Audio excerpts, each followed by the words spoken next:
All right. What was the first organized gay rights meeting you attended? And how did that meeting convince you that you would apply your 1968 activism to fight for those personal rights? Well, the meeting actually came after 1968, which was 69 was the basically the start of Stonewall in New York. Yeah. And then after 1969, in the 70s, there was groups that were started to be activated because of what was going on. Right. And so my first meeting was actually a group down at the University of Chicago, the Gay Liberation Group, very politically active down there. Hmm. And so a bunch of us, and me and some friends, decided let's go down and see what's going on. And we did, and joined the group. But it was a very loose group, and we were not university students at the Right. time. It was so we were dealing with young folks that were out to change the world, and that's kind of what my first. And then what happened is we decided that we needed to earmark more after about a year. Right. And we started our own group focused on the North Side folks, more business people, and that called the Chicago Gay Alliance. All right. And That's my then, second question then. How often would you meet? Where did you meet? And what did you think was its first major accomplishment? well, we met, in Chicago Gay Alliance. Yeah. We met in apartments, Ah, and then finally, person that was we had a treasurer, a secretary, and the co-chairs, and blah blah blah blah. And we finally, one of our treasurer, was walking his dog, and he lived on LaSalle Street, just south of Division, and the dog kind of ran back between these buildings onto Elm Street. uh-huh. And there's this little house down there, and it turned out that it was for rent. So we took it. It was the first Chicago LGBTQ community center that Wow. was, and we started meeting there. It was actually perfect. It had like an attic, so we had meetings enough for 30, 40 people, a Wow. kitchen, a bedroom, which we used as a library. We had phone lines. We had just all kinds of basically what the community centers are today. Right. So that was your first major accomplishment, of course. That So was the first yeah. major accomplishment. We had already done one of the biggest things in Chicago was it wasn't illegal to dance with members of the same sex, but it was interpreted that it was lewd behavior. Okay. So they would get you, they'd arrest you, and they'd charge you with lewd behavior, inmate of a disorderly house, etc. But it wasn't really against the law to have you dancing. So we decided through Gay Lion or through Chicago Gay Liberation, Hmm. there were a couple bars that were large enough to um, accommodate dancing. So we went down to one, which was uh, rumored to be a mob organization. Much like Stonewall. Yeah, much like Stonewall, exactly. And we picketed in front of, to allow dancing. And rumor has it that the head of the Chicago Avenue Vice Command down there Hmm. said, I don't care what you do, just get these faggots off the Oh street. my. So that was our liberation. Well, that leads into my next question. You're beautiful.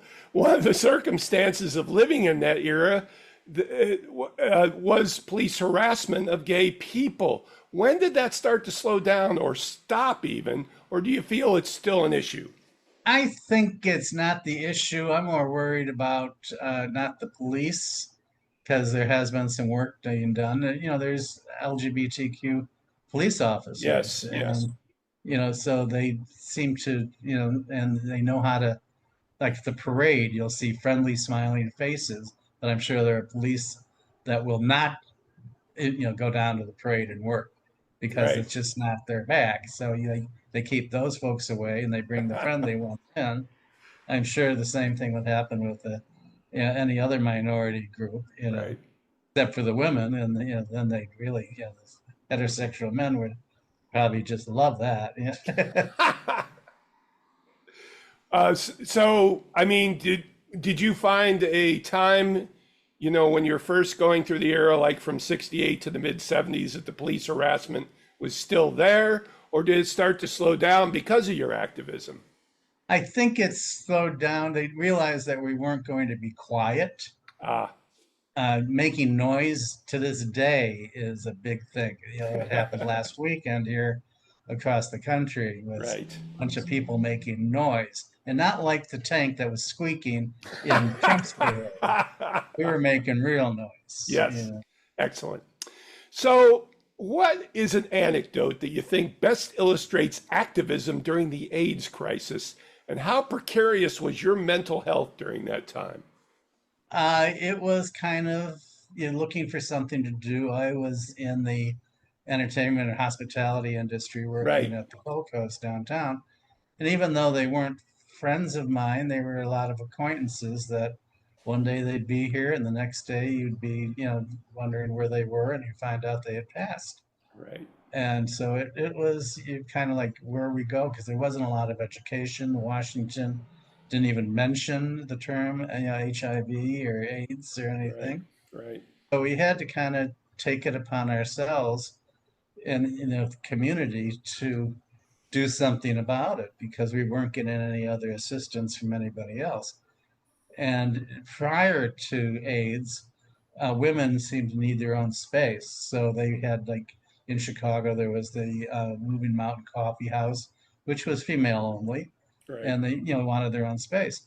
But then that kind of changed because if it wasn't for our lesbian sisters, uh, we would have been lost because they really jumped on the bandwagon and did a lot of work organizing for against AIDS, and it brought the community closer together. It was amazing. Me, I kind of did. It was I had a history of health going back with STDs, Hmm. running Man's Country Baz. We were we have epidemiologists that came in and said your name was turned in. We have to check you out. And, Good Lord. he was a real asshole. And well, he was old school, Yeah, epidemiologist, yeah, yeah. and he was more threatening that if we didn't go and do things his way, he was going to close us down. And I kind of said, well, you get out of here. I said, close us down if you have to, Mm. knowing that he could never do that. So about 2 weeks later, uh, two more guys came to, and said, "Oh, your name was turned in." Same story, but these guys were the new epidemiologists. They were younger, attractive too, if I must add. So we had a nice conversation. Out of that, we started the AIDS, not the AIDS van, but the VD van, where we had Wanda Lust, Chicago's premier drag queen, dressed as Nurse Lust, and we go pull out in front of bars and start doing testing in front of Nice. bars. So it was easier to cure than the common cold, but Right. you had to know how to do it. You have to kind of be real with what was going on. So when AIDS hit, it was kind of the same thing. You want something more interesting, sort of. I know a friend of mine and I would dress up at the Christmas time. And at the time, Illinois Masonic had a big AIDS floor.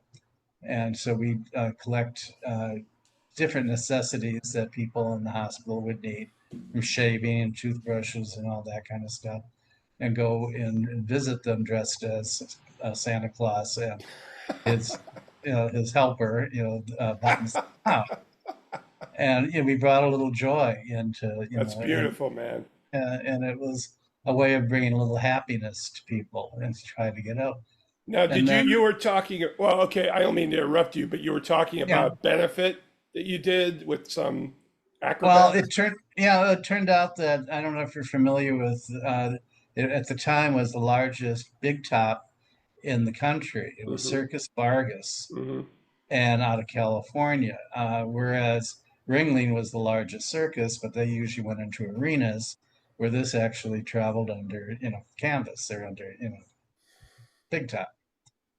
And so we they were gay.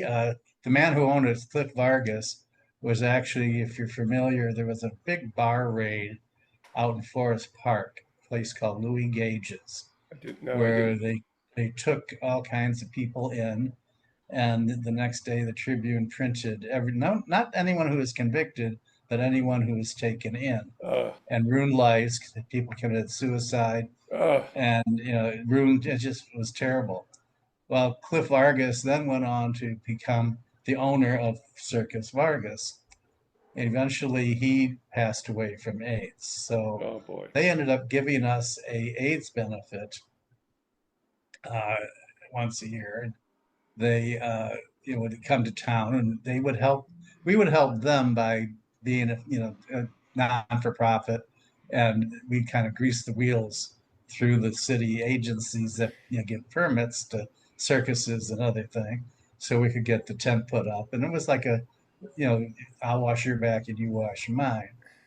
And then finally, there was a gentleman by the name of Jeff McCourt that had Windy City Times. He was Hmm. one of the publishers and newspapers. So he came up at one benefit and said, next year, if you and my partner, business partner at the time, RJ Chafin, perform on the trapeze, I'll write a check for $5,000. So, oh, okay. So I checked with the circus people. And again, a circus brings people, that are depressed with having fun, raising money, all good things, increase people's happiness. So we went down and I got it approved by the circus, and then I made sure that it was leaked to the right newspapers. So he Right. was, kind of forced to make sure he made good with the bet. So the following year, which was kind of nerve wracking, we actually performed. We got the costumes to wear, and we looked at the costumes, and our name came up right away. We were the Flying Rotundas. We were rather large at the time, and poofy pants and everything. Fabulous capes, and we actually performed on the trapeze and got the check. Beautiful, man. So God, it what a was, great. You've gone through so much amazing it history. was fun. You never know. If I was not gay, I'd have probably the most boring life in the world. I brought up in the suburbs. I would, have 10 kids by now, probably. Who knows? And but at least it opened up a whole bunch, whole new thing, following the stereotypes of musical theater. And Finally, what kind of old fashioned technique of organization advice would you like to suggest to younger generations to stay vigilant during the era of fear mongering and scapegoating of LGBTQ plus people? well, there's one piece of history that I'm actually getting involved with right now, Hmm. and people don't realize that Chicago was actually the first Pride March in the world. Uh, on June 27th, 1970. Right. Uh, it was a gathering at Bughouse Square, which is Washington Park. You didn't need a permit down there because it was deeded to the city that it would always be open for free speech. So I've been on a mission since COVID started, Hmm. and how they're taking away the LGBT community out of different, you know, national monuments, sort of like the Stonewall Monument in New York. Let's just erase that, kind of thing. And so now, in fact, just a half hour ago, I got my call about on the 28th of June. It's going to be at noon at Bughouse Square. We're going to gather and celebrate the 55th anniversary of this march. And eventually, we want to get a historic landmark status for the park that mentions being the first. Because Chicago has a really vibrant history, but you have to, if you Google first Pride March, we're listed there with New York, LA, and Right. We've talked and about that before too. yeah, and so that really bugs me that we're losing our history. We've always been the second city to the coasts, Yeah. and we have too rich of a history in Right. order to forget it. So that's what I would recommend to activists coming up is know your history. There's a good exhibit at the Chicago History Museum, which I was honored to be in, and it's called Design for Change. And it's the story basically of how graphic arts have, during the late 60s and early 70s, were able to change how people got the movements going. So it features the civil rights, women's, LGBTQ, all these different anti-war, all these different movements, and how we might not have agreed all the time, but we learned how to work together and kind of help each other over bumps in the road, and kind of teach each other how to do it. So I would recommend that to anybody at the History Museum, is go down and see it. This is Patrick McDonald for HollywoodChicago.com. Copyright 2025.